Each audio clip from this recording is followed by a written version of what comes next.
Behind the Headlines for the week of July 10th, 2020. I'm Michael Kern from the Ottawa Business Journal. Behind the Headlines is a somewhat new podcast that takes a look at the biggest local business stories of the week. We're regularly joined by two panelists. Our first regular panelist is Peter Kavesi from OBJ's Newsroom. Welcome to you, Peter. We would typically have David Sally, one of our other editors, on, but instead today, Dave's off on holidays. We have a great a special guest, Kevin Bourne. Kevin's a public relations and marketing specialist from Shifter Agency, and he's also a contributor recently to Ottawa Business Journal website. Welcome to you, Kevin. Peter, we're going to start with you. Yeah, it's great to have you here.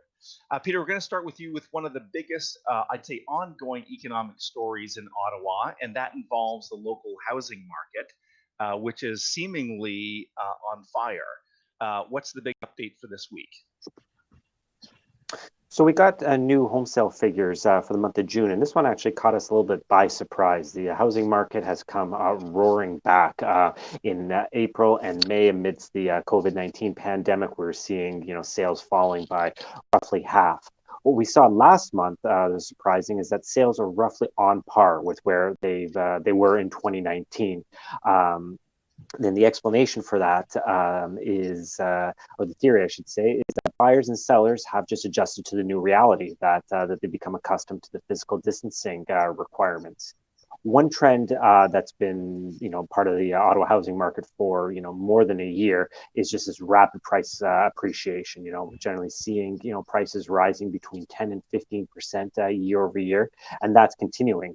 What's interesting is that we got a separate report this week that suggested that we might see a little bit of relief in the second half of the year.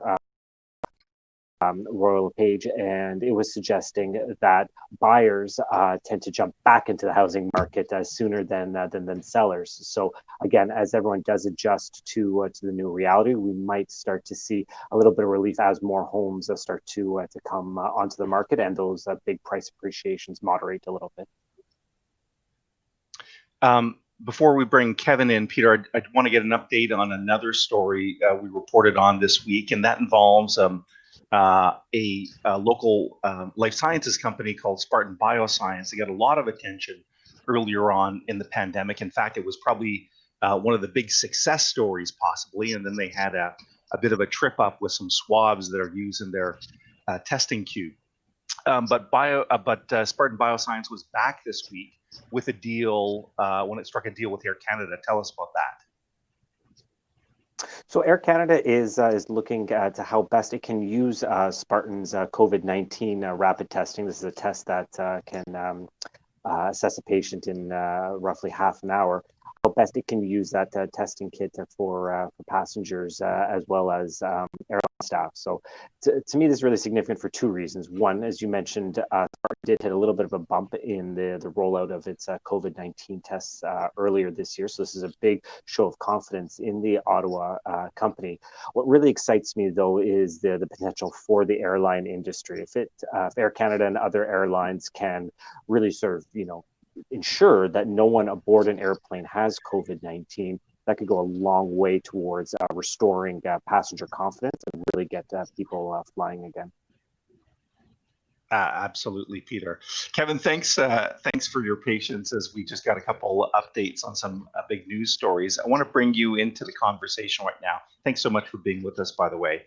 A few weeks ago, you wrote a piece that had a big impact on me personally. I think it had a big impact on our audience, and it was an opinion piece about what it's like to be a Black entrepreneur in Ottawa. Can you share some of those experiences with us today? Absolutely. Having moved from Toronto, a city that is very diverse, the lack of diversity that you sometimes see in Ottawa is it can be alarming. Like if you come to Ottawa from like a smaller city, like I know people who've moved to Ottawa from Newfoundland, and they really just talk about the amount of diversity that they do see. When you move from, say, a larger city, you see the diversity in Ottawa, but you don't always feel it especially when you look at the business environment. And having worked on Parliament Hill and having worked in a variety of different industries in the city, you typically grow comfortable, going to certain events and just kind of being looked at strangely. I've gone to political events where people have kind of looked at me like, what are you doing here, type of deal. Or people getting to know me over the phone or getting to know me online, and then when they meet you in person, they're like, oh, you're Black. Not necessarily in an overtly hateful way, but just like a shock. So yeah, I think people sometimes are almost intrigued by, like if you have an online conversation with somebody about the city and city building or about business, and then you meet them in person, they don't typically expect a Black person to have those kinds of interests. They think, okay, we'll be into music and those kind of things, but they're not, I think sometimes people are shocked that we actually have the same interests as everybody else. Like we can talk about business, we could talk about the city. We have, similar interests as everybody else. And a lot of times, for us as Black people, even going to certain events, we have to think twice before even going to certain events. Like sometimes you have to have that internal dialogue about, am I actually going to be welcomed at this event? Am I going to get strange looks? Those kinds of things. And I think, I don't think people realize that, as Black people, especially as Black men, there's a lot of just rejection issues. And, because sometimes even when I go to certain events, I tend to be the only Black person in the room. And I know for many entrepreneurs, many professionals, they have that same experience when they go to a lot of events and they just happen to be the only Black person in the room. And there's been times in the past where I've been, just kind of like, how come we're not attending? But, just even self-assessing, I realized that, there is a big sense of rejection within the Black community. So we've kind of learned to kind of not engage and to kind of just stick to our own community. So those are just some of the experiences that we've had. Thanks for sharing that, Kevin. I know this is probably not a completely easy thing to share, and I think your points are so bang on. I think there is a certain degree of diversity in Ottawa, but then, when I read your piece and just heard what you said here now, I think what it makes me think of is that, when we do go to a business networking event with a lot of local business leaders, that diversity is probably missing. So, if you're walking the Byward Market or you're in the Rideau Center, you're probably seeing that diversity, but it's not necessarily the case, or it's not the case when you're taking a look at business leaders in Ottawa. So it's such a great point, and I think you're really causing a lot of us, me included, to reflect on some of those points. Kevin, in order to be helpful here, I guess you wrote a second column that was really about what people can do to support people in the Black community to build a bigger and stronger Ottawa. Can you give us some of those takeaways or some recommendations on what business leaders, people at networking events can do?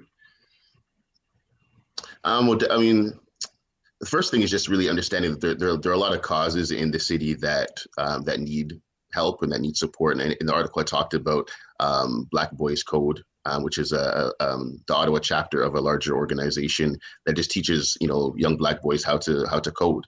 And every month they hold different events across Canada. And then there's obviously the Ottawa chapter, which is I think just in the past few months become the most has the highest participation rate out of all the 11 cities in the actual network.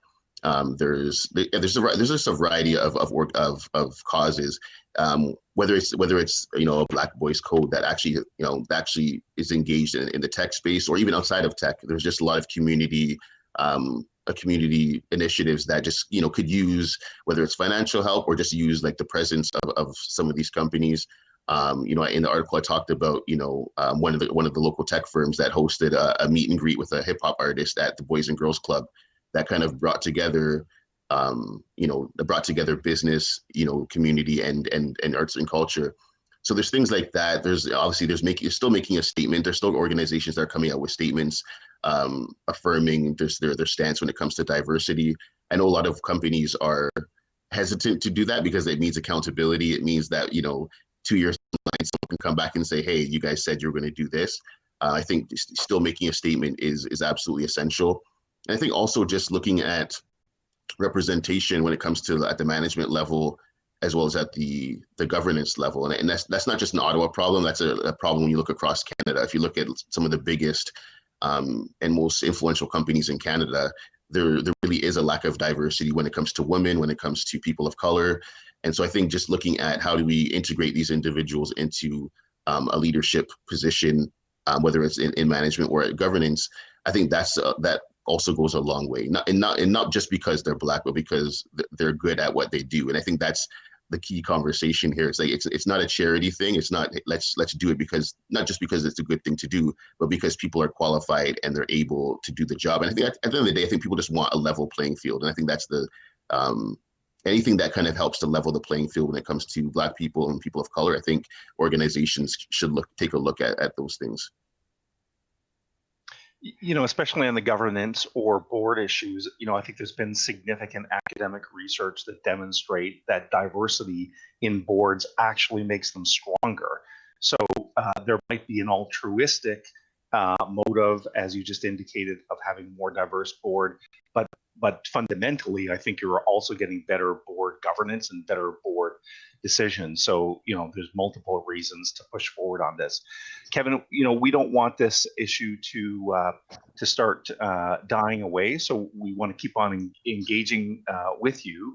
As we wrap up the podcast, I want to give you an opportunity to look forward a little bit and talk about a piece that you're writing on Beverage. Can you give us a little bit of a preview of that? Yeah, so we want to tell the story of Beverage. It's a company here in Ottawa that produces a their main beverage is a hibiscus juice, which is in the Caribbean and African communities is it's a kind of a staple within our community. But there's also some health properties when it comes to hibiscus juice, and so this particular company is kind of bringing that to kind of a mainstream audience. I think recently got her beverages. I think they're being sold at one of the Sobeys in the city. I think she has a deal with one of the Sobeys, I think in the south end of the city, who's now carrying her beverages. So she's kind of having some traction here in the city. And so we're going to be telling a story of Beverages and just what they're doing in the city when it comes to health drinks. That's great. Well, I'm looking forward to that. And Peter, looks like you get the final word. What is coming up next week on obj.ca or some of our other projects? Something I'm really excited to start working on next week is a new editorial feature that will be rolling out in the second half of July on obj.ca. It's really a focus on good news in the business community. Earlier in my career, I often joked that one of the reasons why I loved the business beat is that you actually get to tell more good news stories than in some of the other news beats. But with everything that the business community has been through in the first half of 2020, what we heard from our audience is that there's a greater appetite than ever for those really positive, uplifting stories, in the business community. So we're going to be looking at launching a new column that's really devoted to celebrating milestones, launches, and another great achievements within the business community. So stay tuned for that. That's great. Thanks for that work, Peter. That's all the time we have for today. I'm going to give a special thanks to Kevin Bourne for joining us as our guest. Thanks again, Kevin. And to you, Peter, for all the good work you do. Want to encourage everyone to stay connected with OBJ by visiting our website, obj.ca, for regularly updated news stories throughout the week. If you're interested in past or future episodes of this podcast, you can visit the OBJ YouTube page. Give us a bell icon hit to get future notifications on videos. And also you can listen to this in audio format on Spotify and SoundCloud. So a special thanks to Kevin Bourne for being part of today. And thanks to Peter for all the great work he does. I'm Mike Kern. We'll see you soon.